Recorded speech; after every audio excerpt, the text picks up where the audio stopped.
Hello, everybody, and welcome to episode 3 of the Project Liberal podcast, the official project for Project Liberal. I am your host, Joshua Eckel, co-founder of Project Liberal, and I'm joined, as always, by our co-host, co-founder, Jonathan Casey. Good morning, sir.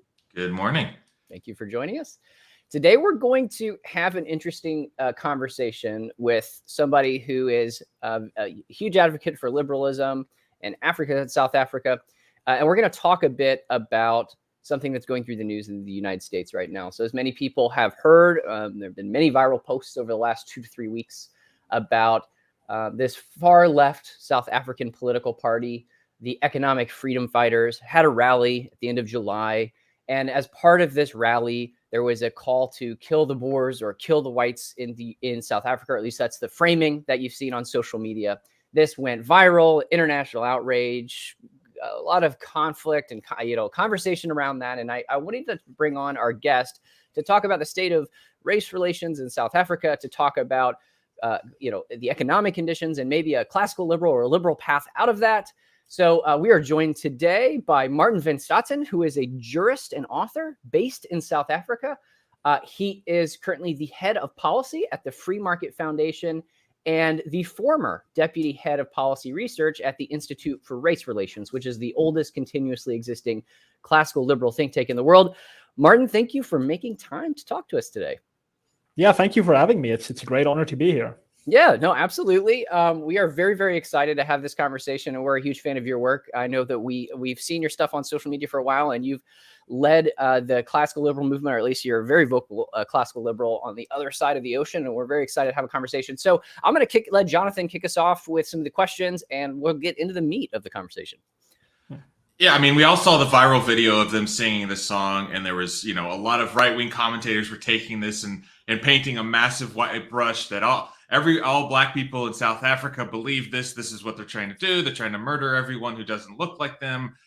What's the general context that Americans are kind of missing? What are we not understanding? What do we not see? Because when we see that, we look, wow, they're really talking about killing people. So as a South African, when you watched, as a white South African, when you watch that video, what are you thinking? What's the context that's going on in your mind?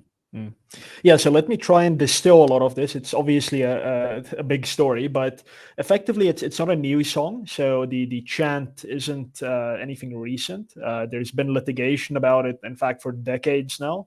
And the Free Market Foundation and other organizations are in an appeals phase about the litigation around it. But effectively, it is said that this is a chant from the anti-apartheid days, and the people who sing it, who chant it, say that it's not about killing white people per se, but it's about ending the apartheid system. It's still sung today as a way to kind of celebrate the struggle against apartheid, and in fact to energize struggle against continued capitalist exploitation and exploitation by whites, etc. But it's not a call to action for violence. Now, obviously, I'm not too keen on that explanation. I think that it's self-serving, because it always tends to be these militant, very violent authoritarian communists. The guy who sung it, Julius Malema, describes himself as a Marxist-Leninist, and his party, the EFF, very much describes itself as militant. I think it was last year, he said that people should be willing to shed blood and die for the revolution and so on. So this is not a peaceful kind of guy. But I think the missing kind of important context that makes it sometimes helps, but usually doesn't help when the West gets a hold of these things, is that there's no impending race war in South Africa. It's not like white South Africans have to kind of hide their faces as they walk in the street and kind of scurry away just so black people don't see them. My former employer, the Institute of Race Relations, has done annual surveys on this topic, and I mean, I live here. It's a very great place as far as race relations is concerned. Most South Africans of all races, including and especially Black South Africans, believe other South Africans are. We're in this together. We need each other for the future of the country to work and for everything to turn out great. So there is no real bad race relations on the ground, amongst ordinary South Africans. The political elite is obviously a little bit detached from that. So the ANC, the governing party since 1994, and the EFF specifically and particularly, they get a lot of mileage out of acting like there's still this kind of race conflict in South Africa, and it's low-hanging fruit. Especially, we have an election next year, like you, so we're in that cycle now where politicians are trying to grab easy things to kind of be on media and so on. And race is one of them. So white South Africans still tend to be wealthier than Black South Africans. Very low levels of unemployment amongst white South Africans, and so forth. And a lot of politicians think, well, we need to kind of exploit this fact and create the impression that whites are oppressing Black South Africans, and therefore we need to kind of generate this hysteria and so on.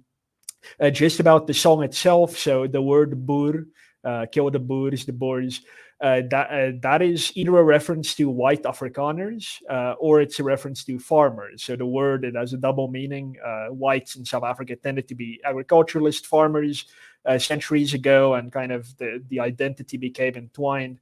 But I think when that song is sung, it definitely refers not to the occupation of farmers, but certainly to kind of white Afrikaans speaking, tending to be South Africans. Although, yeah, when the word farmer is said in South Africa, especially by these politicians, they also tend to simply mean a white farmer, even though we do have obviously many Black farmers now. So yeah, that's kind of a quick run through of the context. But just to say, the important thing is there's no white genocide here. Please, if you see that a lot of Americans are getting into that, it's not true. There is no white genocide in South Africa. I wouldn't be sitting here in an office building having a conversation about liberalism with you guys if there was a white genocide. I'll be in some refugee camp somewhere, or I'll be hiding in a bunker or something. It's not happening. I'm sure, and I think there's been enough evidence that there have been racially motivated killings in South Africa by Black South Africans against white South Africans. That does happen, but it's not an endemic kind of organized systemic program by the government or by some syndicate to wipe out white South Africans from the face of the earth. None of that is happening. And all the big organizations in South Africa that are kind of seen as white, they would also tell you there's no white genocide, but there is a kind of a threat to rural South Africans, including many white South Africans. And that's kind of where the pushback against the chanting of this song comes from. It's to say that, listen, we already have people vulnerable in rural areas. South Africa has one of the highest homicide rates in the world. So we already have this problem of violent crime, and chants like this just serve to create more political cover for violent crime. So that's kind of where the pushback against songs like this is coming from. Okay, I had a quick question. So you touched on the fact that you guys are going to have an election next year, just like the United States, and there are a lot of people projecting that the ruling party is going to lose a lot of power. Now, I don't know anything about South African politics, so I'm curious. Do you see the EFF as potentially gaining more seats and moving South Africa farther left? What do you think the projections of the political dynamic in South Africa stand right now? Sure. Yeah, so the ANC has been losing support since the early 2000s. It kind of reached a climax with a huge percentage of support around the country, and it's been steadily declining. And now, with our previous municipal elections, 2021, the ANC received less than half of the votes cast. It still controls most of the country, but that was kind of what triggered people to start thinking, okay, well, this national election is going to be the first one where the ANC gets less than 50% of the vote. That's likely. The kind of debate now is about how much less than 50% they're going to get. So if they get just under 50%, they would go into a coalition with one of the very small parties, the non-notable political parties, of which we have many in South Africa, and things will probably kind of just continue as it is. The concern is if the ANC gets like 40% of the vote, or maybe 35% of the vote, then it will basically have no choice but to go into a coalition with the EFF. And that is where a lot of the concern comes in. The EFF is hanging around 13%. Maybe on a good day it might get 15%, but we don't think that it's not a mass party. It's very dogmatic about its Marxist-Leninism, so it's going to hang around those kind of percentages, hopefully closer to 10%-ish. So the concern is the ANC might be forced to go into a coalition of the EFF next year if they do very badly. So it's kind of a bitter pill. We want the ANC to do badly in the election because they've been totally misgoverning this country for decades, but you don't want them to do that badly that they are forced into that type of coalition. Makes sense. So, for the sake of our audience, ANC is the African National Congress, and my, the ANC, was once led by Nelson Mandela at one point. That's led the South Africa out of apartheid. I am curious, how would you characterize ANC's politics today? Corrupt, very, very corrupt. So it's almost that kind of South-American thing you dream up about, like the left-wing government tends to just be looting and so on. That's definitely what we have. The great ANC of Mandela was very, very short-lived.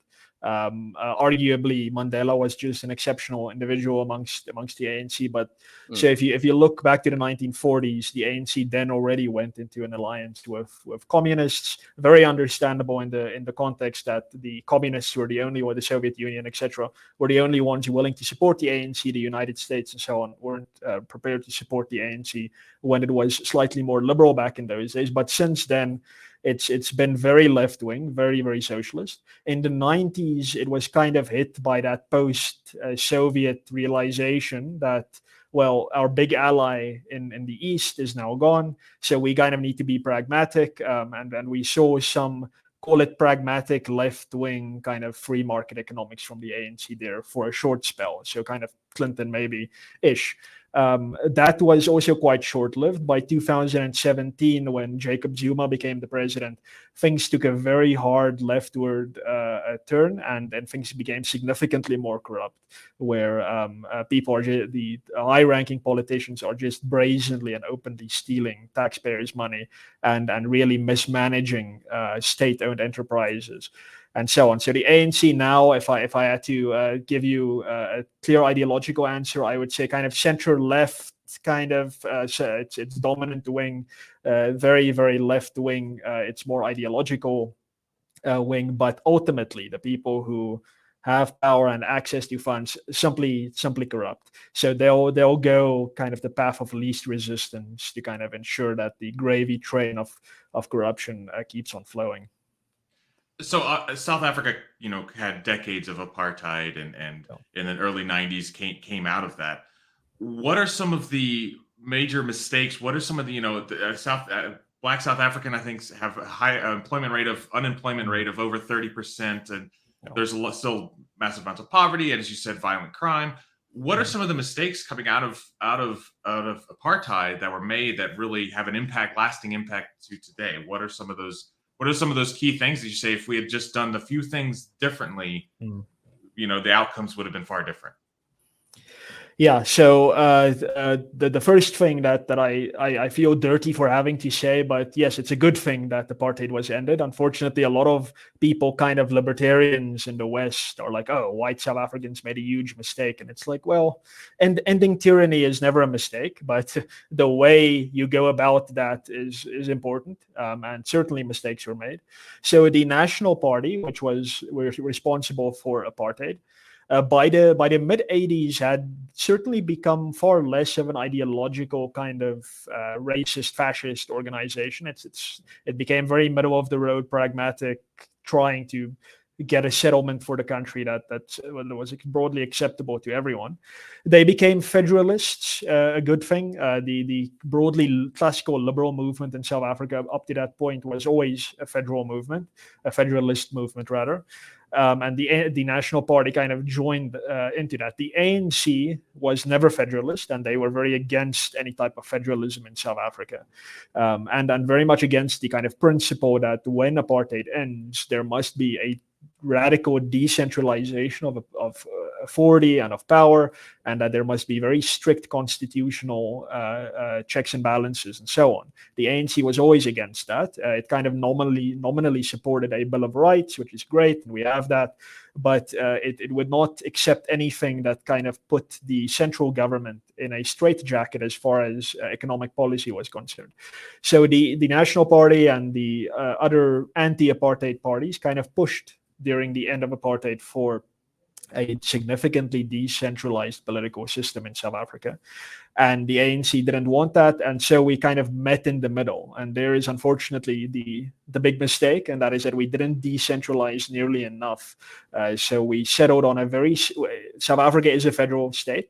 The constitution is a federal one, but it's one where the central government has a very high degree of authority, and the lower levels of government have less, significantly less authority. So that's unfortunate, and that's part of the kind of the reason why any mistake that is made by the central government today is reverberated throughout the country. So the national police minister's total inability to deal with criminal matters, that's kind of the whole country's problem, whereas in a strong federal system, certain states and provinces and municipalities even could do things that would solve that problem. We don't have that luxury. We do have municipal police forces and so on, but the maneuvering room that they have to kind of pursue their own policy is very limited. So that's kind of a big issue. The other thing is that we didn't kind of experiment with free markets for nearly long enough. So apartheid was, for the bulk of its existence, a very state-centric kind of, it was anti-socialist, but only anti-Marxist socialism, but very much socialist in a more general sense of government planning. Government sets the agenda for the economy for the time being. That was very present. And then again, in the 80s, when the National Party became a little bit more moderate, it started privatizing things during the Reagan-Thatcher era, kind of the global privatization drive. That all happened here as well. There was widespread deregulation and so on. And the ANC continued this for a very brief window into the 1990s, maybe even into the early 2000s. And during that time, we saw healthy levels of economic growth. So I think about 5% thereabouts, maybe a bit higher, maybe a bit lower on some years. And that was really kind of the period of optimism in South Africa. Everyone was high on this idea. We're ending apartheid. We're now back as a fully fledged member of the international community. Things are looking up. And then, it kind of, we started during the time of the kind of the financial crisis, 2008, but we started a little bit earlier. This kind of anti-capitalism sentiment became embedded here as well, and state control of everything doubled down. And one of our biggest crises today is electricity. We have rolling blackouts called load shedding here. Where sometimes we don't have electricity for up to 6, 12, maybe even 12 hours of the day, because we have one public utility that is responsible for electricity. And this public utility was set to be privatized by the end of the 1990s, but then it simply didn't happen because there wasn't the real political will for that to happen. So these are the kind of the economic policy mistakes. We didn't push the market, free market insights, the free market potential nearly far enough to kind of drive down South Africa's unemployment and push up our economic growth in a significant way. So on the one hand, our constitution isn't nearly strong enough in an African in the African context, where governments tend to kind of just do what they want. And we didn't try free markets for nearly long enough. But so those are what I would identify as the two biggest mistakes. So one of the things I'm fascinated with South Africa and comparing to the United States is we had Jim Crow, we had slavery, and there's a lot of correlation between those two. Race relations are a hot topic, and probably will be a hot topic as long as you and I are alive, unfortunately. Yeah. I want to live in a world where it doesn't matter. It's just not an issue, but it will always be an issue in our lifetime. So that's one of those things we have to figure out solutions to deal with these and patch things up. My mother lived in a small town in Texas, and her school lost its accreditation because it refused to desegregate. And that was in 1969. So in America, our history isn't that far back to going back to some of these things that you dealt with only 30, 35 years ago.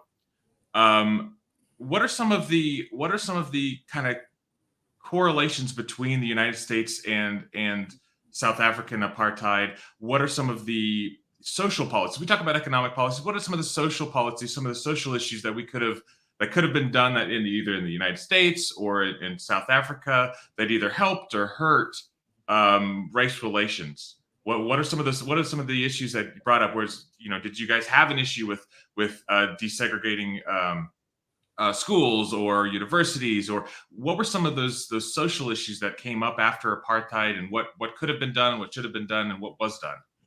Mm-hmm.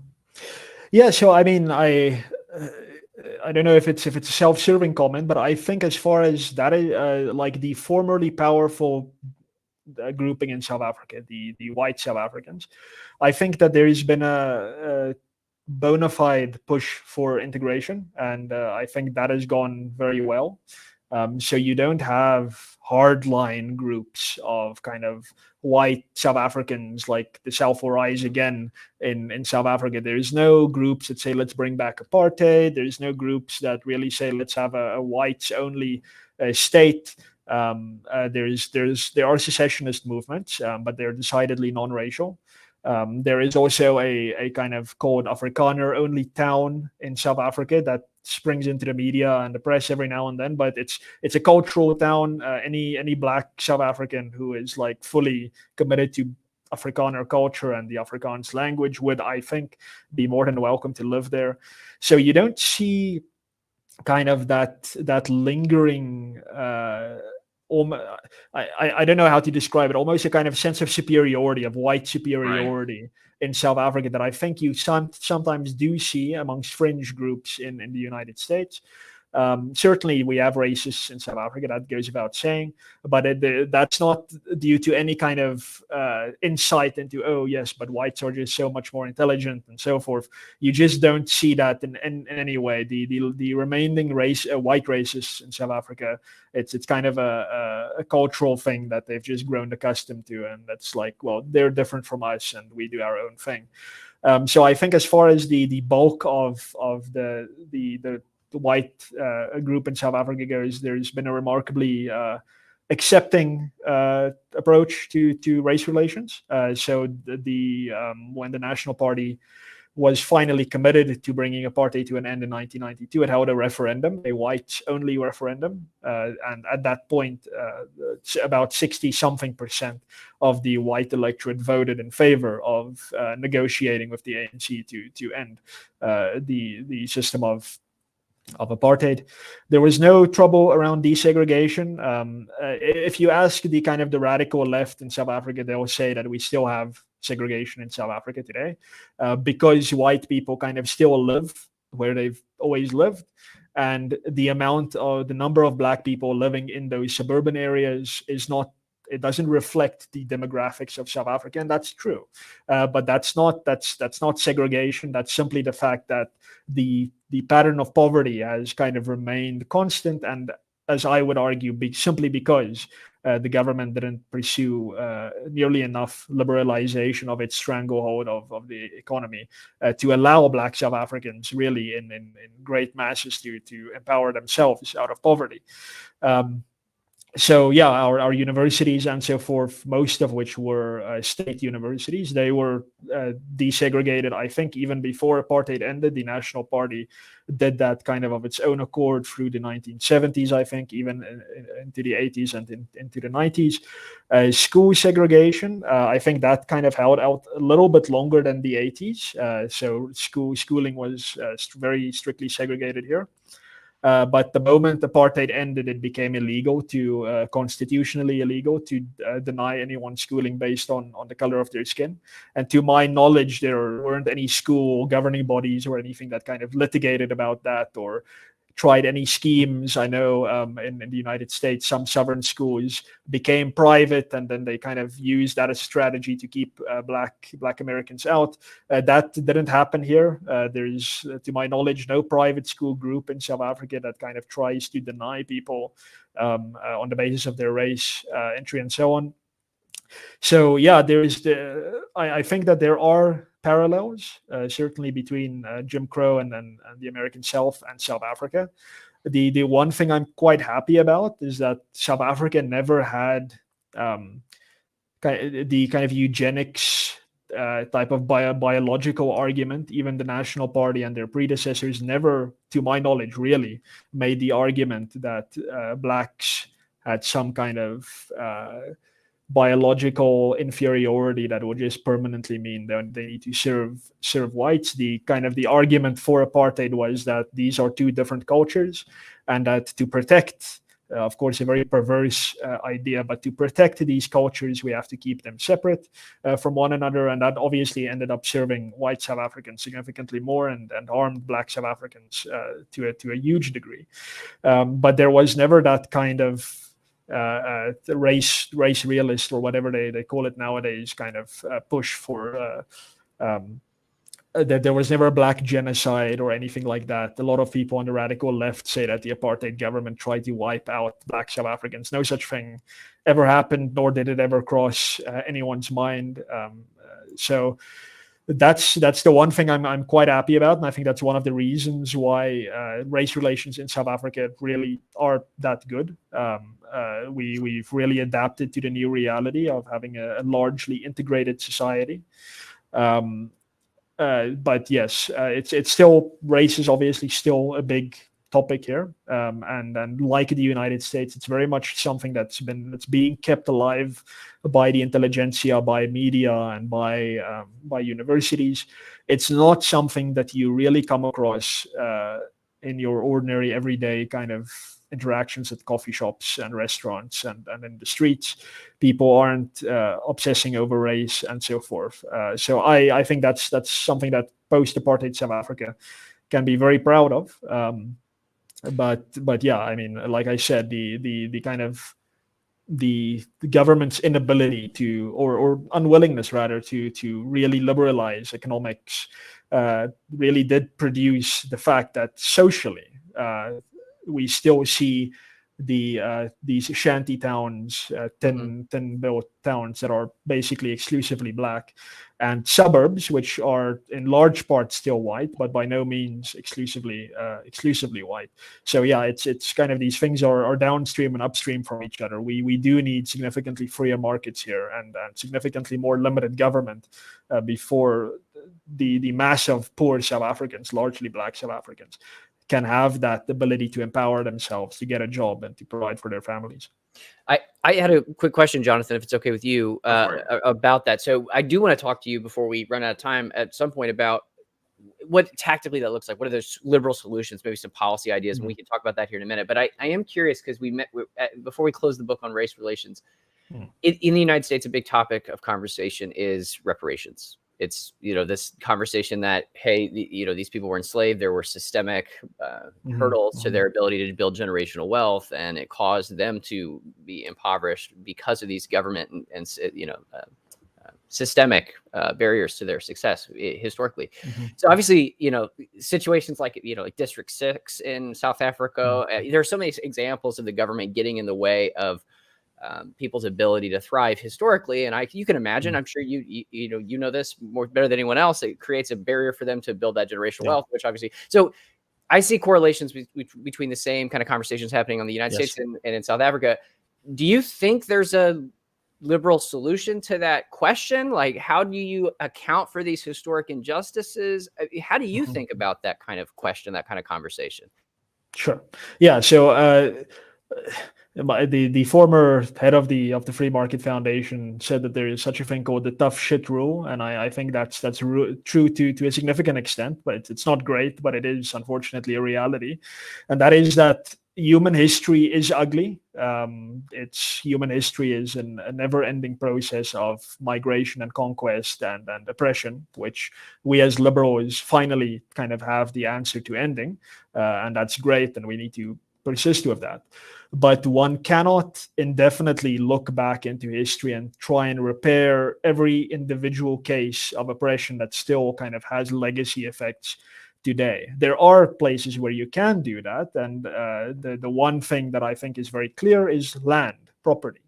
If you as an individual can prove that this piece of property belonged to your kind of ancestor in title, the person who would have bequeathed this property to your ancestors and so on to you, and you can prove that in court, then you should, and under South African law, you can apply to court and get that property back. And there's been, since 1995, there's been a great process of land restitution in South Africa.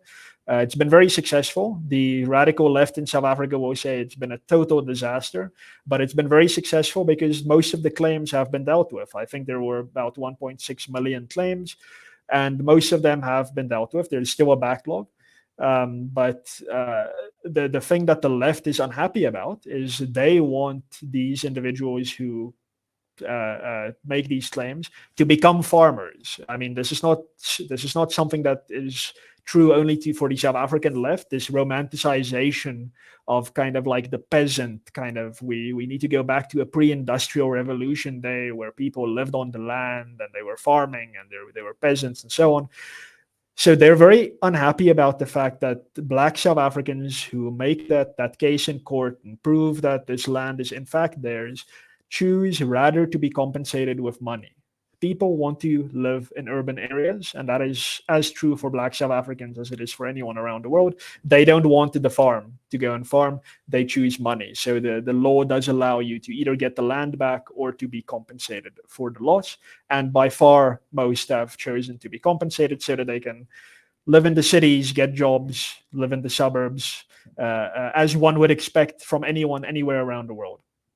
There are some South Africans who say that there should be kind of a white tax where people pay reparations.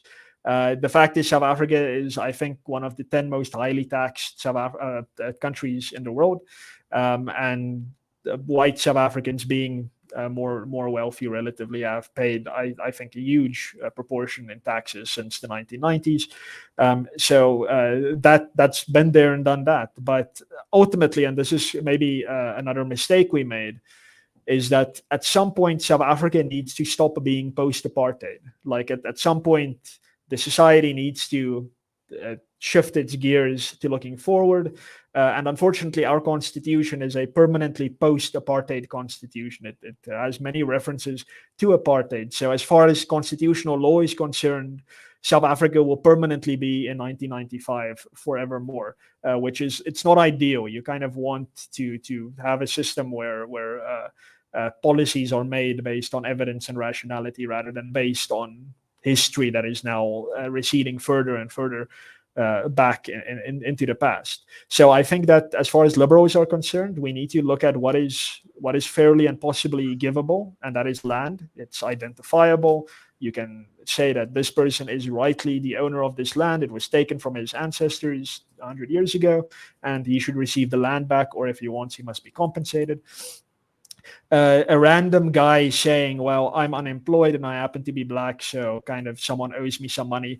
It gets a bit iffy there. And the added complication in South Africa is that we are largely a poor society. We do not have what Europe has, what the United States has, which is a very long history of huge amounts of economic growth, huge economic reserves. We simply cannot, if we wanted to, we could not even afford to pay a fraction of the type of reparations that would be payable in theory if such a program were to be implemented. And increasingly, high net worth South Africans are leaving in droves, immigrating, Black South Africans included.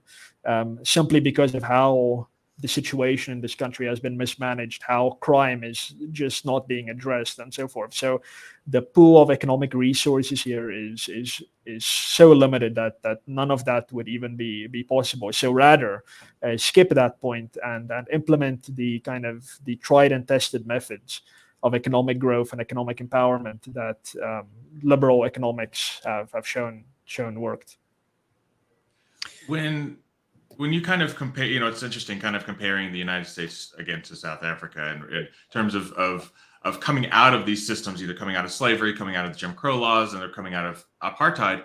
It strikes me as very different that South Africa was able to come out of apartheid, where the people who are giving up power, the whites in South Africa were giving up this power they didn't feel like it belonged to them. Whereas in America, whenever power was taken away from the ruling class, either slavery or in Jim Crow, where where they were actively discriminating against people, they felt, it seems like in South Africa they've avoided this kind of systemic undertones of, well, something was taken from us. This idea that it's this federal government forcing us to give up slaves or forcing us to give up these Jim Crow laws. It's really interesting. It strikes me that it turned out quite differently in South Africa, because it sounds like from what you were saying, there was a cultural shift away from those apartheid policies just on its own naturally. In the United States, sadly, that never happened. And so I think that's caused a lot of our issues going forward. And in many cases in the United States, you have a lasting history of Jim Crow laws, because we ended Jim Crow. Well, then we started up the drug war. And so they were able to arrest all the same Black people that they wanted to after that. So you kind of have this, Jim Crow didn't really end, right? It just kind of continued on in different ways. Are there still things with apartheid that have kind of continued on, or was that pretty clearly cut off? So a lot of the kind of the logic of the apartheid government continued uninterrupted. So the kind of state-owned enterprises thing continues on. It's not like we went from a socialist government to a capitalist government. It's very much a different form of socialism. So kind of those structural assumptions remain the same. As far as race is concerned, interestingly, for the Institute of Race Relations, I still run the Race Law Project. You can have a look at racelaw.co.za, which kind of catalogs all the race laws that are currently and in the past on the books in South Africa. So in total, since 1910, when the Union of South Africa was first created, there have been around 300 and something race laws in all. And nowadays, we have about 116 race laws still in South Africa on the books at the national level. Now, granted, all of these, virtually all of these, 90% plus, are justified as trying to undo the consequences of the past. So it's kind of affirmative action laws and so forth. But they still fundamentally make use of the same racial categories that the apartheid government made use of, which is white, black, Indian, which would be, we have a large population of Indian descended South Africans in South Africa, and coloreds, which are people of mixed race in South Africa. So these four races still continue in kind of law in South Africa as categories. They're no longer in your like ID book or on your passport or anything like that as they used to be, but you have to classify your race in many business areas of the country. So if you want to do business with government, get a contract to supply government with something or other, or to supply an area with something on behalf of government, you have to show that your shareholding is X percentage black. You have to show the latest thing, quite ridiculously, is if you are like an agricultural, a commercial farmer, or you have another business that relies on water. They nationalized water in South Africa in 1998. Then you have to show that you have a 75% black shareholding before your water use license will be approved by the government. So, I mean, this is not something that would be out of character for apartheid South Africa, and it's being done today. In fact, it's a new regulation. It's a new policy of the year 2023. So we still see quite a bit of that public racialism in public policy being implemented here, and of course it's always going to be justified on the basis of no, but we're trying to undo the effects of apartheid. But that's simply not.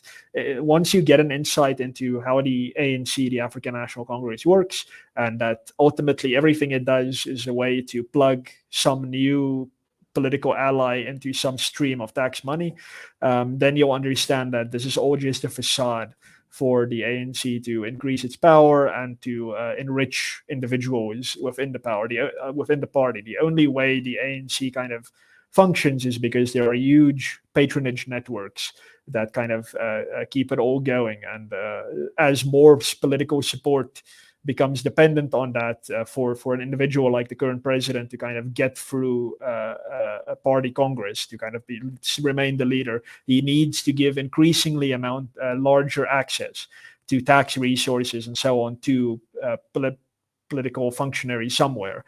And that's what these types of regulations ultimately get used for, despite being justified on the basis of being a redress, a measure of redress after apartheid.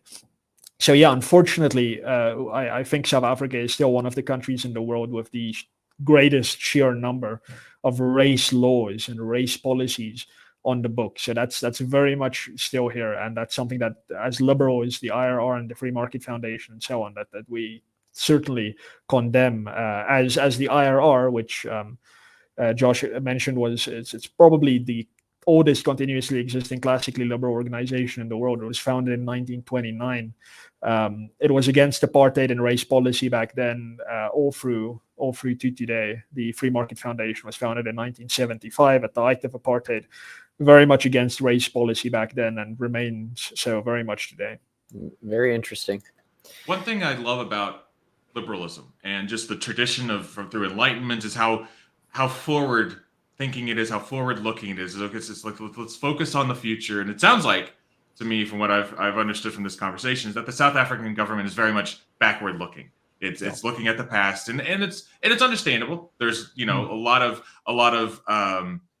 horrific things happened in the past, as really any government, and as I like the tough shit rule. I think that applies in a lot of things. Life isn't fair. Life isn't ever going to be fair. We just have to figure out the guidelines for society and try to apply them equally to everyone. So I appreciate this conversation. I think it was fascinating to kind of get a different perspective. I think that Americans in particular are very American centric. We don't really pay attention to what's going on in other countries unless it makes the news, unless it's Russia invading Ukraine, unless it's somebody chanting "Kill the Boers" in South Africa, right? So we lose sight, I think, of a lot of context and a lot of things when we just see snippets of the news here and there. And so I think that's what we really wanted to accomplish here, was to kind of give a broader picture of what's going on in South Africa. And I think you did a really wonderful job in kind of describing what's going on down there. I really appreciate you coming on. Do you have anything you want to kind of plug or throw out there? Yeah, sure. So the Free Market Foundation in particular considers itself quite connected to the rest of the liberal/libertarian movement around the world. We're partners of the Canadian Fraser Institute. We're also close partners of the American Atlas Network, also a Koch brothers founded conspiracy, and so on. So we're very keen on that. We have historical relations with the Cato Institute and so on. A lot of people around the Mises Institute, some savory, others kind of not always savory. We have those relationships, and we're proud of that. And we definitely see ourselves as part of a global movement. We're not. We do have specific problems in South Africa, but increasingly we think that a lot of these problems are global, and that the solutions obviously are global. We're all part of the same kind of liberal tradition of free markets, individual liberty, constitutionalism, and we're very proud of that. So yes, I personally I tend to comment mostly on South African issues, but if anyone is keen to follow me to get the kind of liberal perspective on these things, I'd really appreciate that. They can follow me on Twitter. It's at Martin_ASFL. By the way, ASFL is African Students for Liberty. You might be aware of Students for Liberty. Josh, I know you were involved there. That was kind of my entry into the libertarian movement. Beautiful. So I'm very proud of my history of SFL. So it's always going to be in my Twitter bio, Twitter tag at least. So yeah, follow me on Twitter. I'm on Facebook as well. But if anyone wants to stay up to date on all of my articles, my media appearances on TV and radio, etc., and podcasts and stuff like this, my website is the best place to see that, and that's martinvanstaden.com. And yeah, please also follow the Free Market Foundation. It's freemarketfoundation.com, and the Institute of Race Relations, which is irr.org.za. And yeah, I must just as a parting shot say I really appreciate what you guys at Project Liberal are doing. I know that there's kind of been an attempt to make classical liberalism in the United States an increasingly national conservative thing, which I look at very trepidatiously and very very concerned about that. That's the last thing liberals around the world need, is the American liberal movement kind of becoming even more insular. So what you guys are doing is great. Reclaiming the word liberal is something I'm trying to do in South Africa, and I'm very glad that you guys are doing that in the United States. I can only say keep it up. Make sure the Libertarian Party gets back on message at some stage. And yeah, thanks again for having me, and let's do it again sometime. Thanks, Martin. Have a great day, guys.